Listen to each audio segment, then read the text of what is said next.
Welcome to the book of Ecclesiastes, or you may know it as the most depressing book of the Bible. Well, the guy speaking these depressing words to us goes by the title of Qoheleth. And this is usually translated as preacher or teacher, but we're going to stick with Qoheleth, and you'll find out why before too long.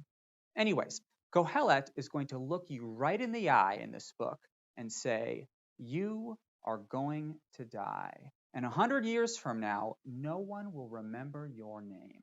Therefore, vanity of vanities, all is vanity, meaningless, meaningless. Everything is meaningless." Or is it? You see, what Qoheleth actually says is not vanity or meaningless, but rather hevel of hevel. All is hevel. And he says it twice. Take a look at the structure of the book for a minute here. We start with a one-verse author's introduction, and then at the end, a 6-verse author's conclusion. And the first and the last verse of the body of the book is the same. Hevel of hevel, all is hevel. Take a look. You see here, we have the author's introduction in the first verse, and then the summary of the message of Qoheleth. Vanity of vanities, or hevel of hevel, says the preacher. All is hevel. And now let's jump to the end of the book, and you're going to see the same thing. Here's this author's conclusion, and then one verse before that, the very last verse of Qoheleth is hevel of hevel. All is hevel. And then if we just quickly scroll through the book, we'll see that Qoheleth returns to this word hevel 38 times throughout the book. Look at everything here in green. Hevel, hevel. Scroll up here to chapter 7. We'll see more. Hevel, hevel, hevel. It's everywhere. So clearly this word is pretty important, hevel. But what does it mean? Well, the translations meaningless and vanity capture elements of its significance, but they can be a little bit misleading. You see, the word hevel literally means vapor or smoke. So in that way, it's kind of like an onomatopoeia. You know those words that sound like what they mean? So say the word hevel with me. Hevel, hevel. You have to exhale when you say the word. So it's like breath. Hevel is like breath. Let's take a look at a couple of verses that really capture this literal meaning of the word hevel. Starting in the book of Proverbs, Proverbs 21, verse 6. The getting of treasures by a lying tongue is a fleeting hevel and a snare of death. Now let's jump to the prophets. I want to look at Isaiah. When you cry out, let your collection of idols deliver you. The wind will carry them all off, and a hevel, a breath, will take them away. So what's Qoheleth saying? He's saying vapor of vapor, all is vapor. That kind of captures the idea of something that's fleeting or temporary, doesn't it? Well, that nuance is definitely present here in the book of Ecclesiastes. Let's take a look. Let's jump to chapter 6, where we'll see that nuance. 6 verse 12. For who knows what is good for a man while he lives the few days of his hevel life, this life which passes like a shadow. But the thing is, the metaphor with hevel, vapor, smoke, it goes a little bit deeper than that. You see, there's a property of smoke where it may look solid, it may look tangible and physical, like a cloud in the sky. But the moment that you reach over to grab smoke and try to hold it in your hand, it disappears. It vanishes. It's hevel. It's nothing. Slips through your fingers. So in that way, something that is hevel is elusive. Well, throughout this book, Qoheleth is going to be on a quest. He is going to look for meaning and for purpose and for fulfillment in life. And the moment that he finds something and he thinks that it's solid and tangible, he reaches out to grab it, and then he finds out that it is just hevel. It is nothing. Well, much of this book then is first-person autobiographical reflection. It's Qoheleth on a quest, looking and seeking. Take a look at this first-person quest of Qoheleth. Let's start in chapter 4. So again, notice this. Again, I saw, said Qoheleth. I saw hevel under the sun. Look at verse 15. I saw all the living who move about under the sun, along with that youth who stands in the king's place. And surely this is also hevel. Now notice, down in chapter 5 as well, verse 13. This is a grievous evil that I have seen, he observed under the sun. Let's go to chapter 6. There is an evil that I have seen under the sun. So all of this, they're different observations that Qoheleth makes about how the world works, what it is like.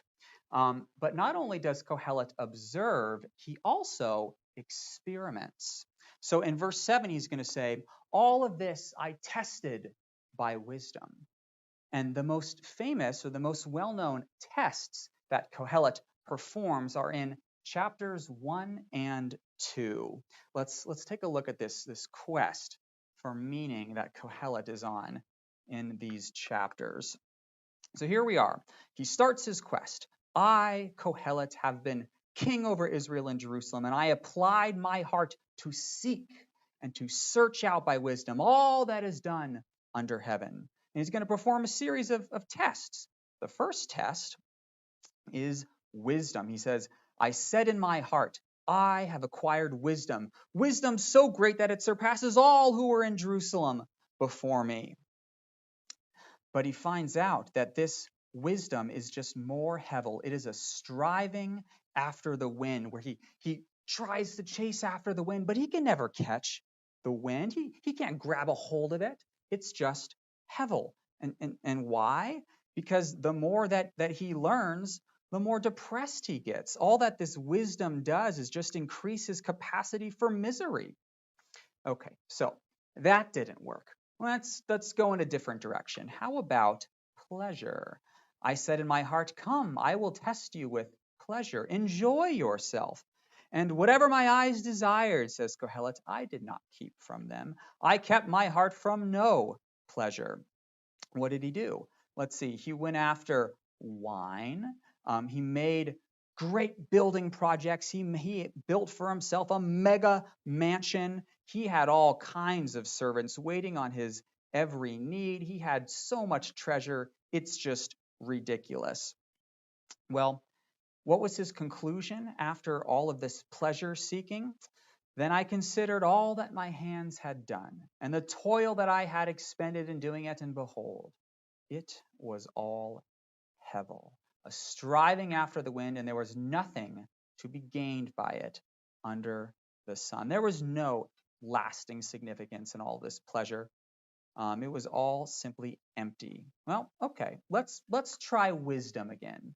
Maybe I did it wrong the first time. Let's have a second go at wisdom. Wisdom, madness, and folly. And you know what? Here's the problem with wisdom. The wise person has his eyes in his head, but the fool walks in darkness. And yet I perceived that the same event happens to them all. You see, whether you're good or you're bad, you're all going to die.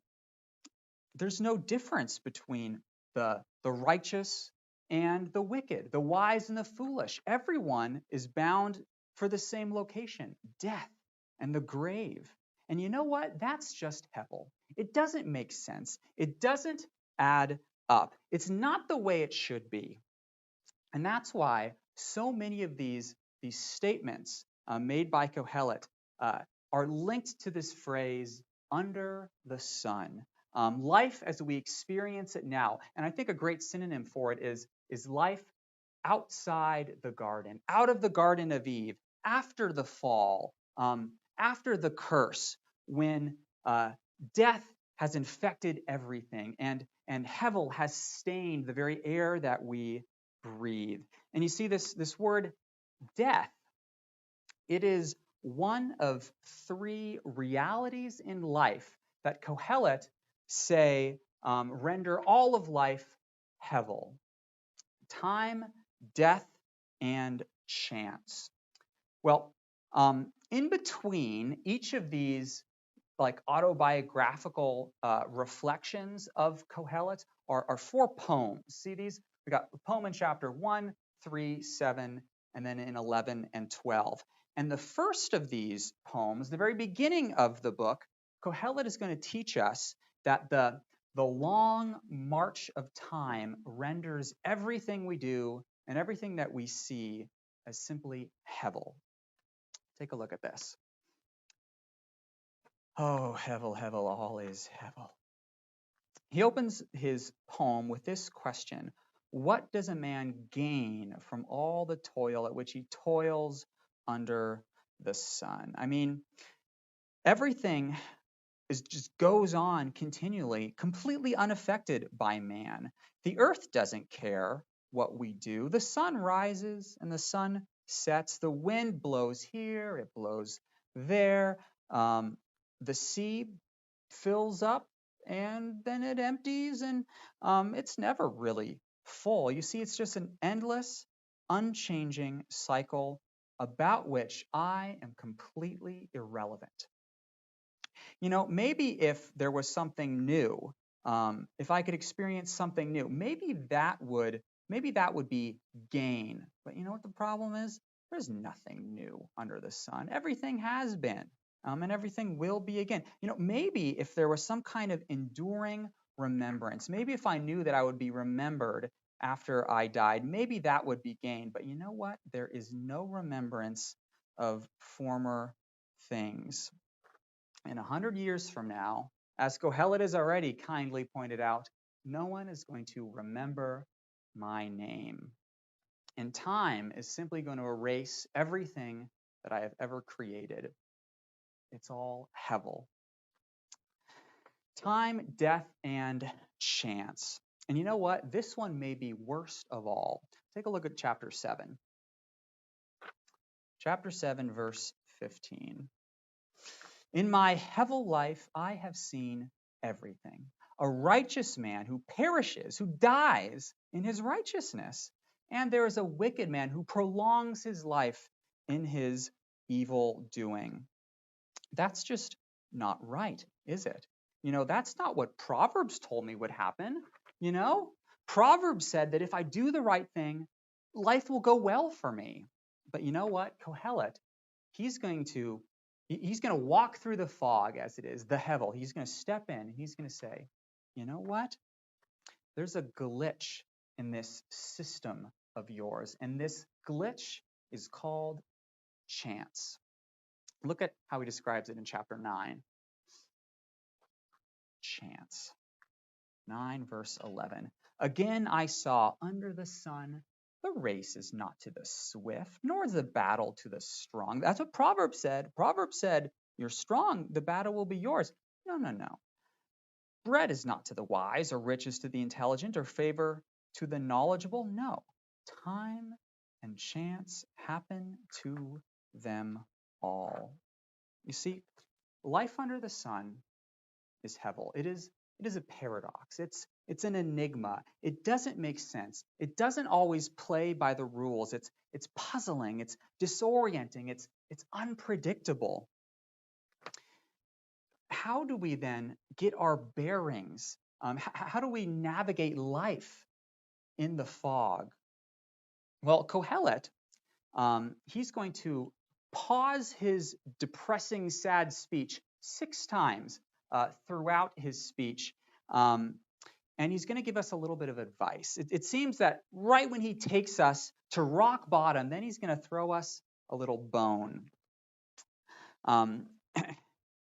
Take a look at chapter 8 verse 14. We're going to read of rock bottom and then see what bone Qoheleth is going to toss our way. There is a hevel that takes place on earth, that there are righteous people to whom it happens according to the deeds of the wicked, and there are wicked people to whom it happens according to the deeds of the righteous. I said, this is also hevel. And you know what he says next?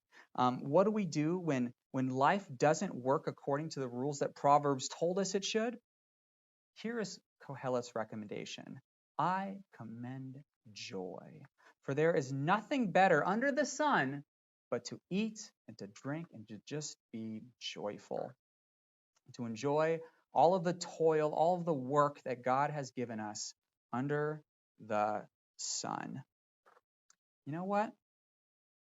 I can't really control anything in my life, but you know what? This coffee's pretty good. And that breakfast burrito I had yesterday, that was amazing. So delicious. And Qoheleth is going to call these simple joys the gift of God. Take a look at chapter 3. Let me put my delicious coffee down. Chapter 3. I perceive that there is nothing better for them but to be joyful and to do good as long as they live. Also, that everyone should eat and drink and take pleasure in all of his toil. For this is God's gift to man. Ultimately, I can't control anything in my life. It's really all hevel. It's elusive. It's an enigma. Therefore, I should stop trying to control life and just enjoy it as it happens, to accept the hevel, to acknowledge my own fragility, and just embrace life as I actually experience it, and not as I think it ought to happen. And you know what? That is the depressing and sad and somewhat liberating advice of Qoheleth. But you know what? Qoheleth is not the only voice that we hear from in the book of Ecclesiastes. We are going to hear from Qoheleth's chaperone next.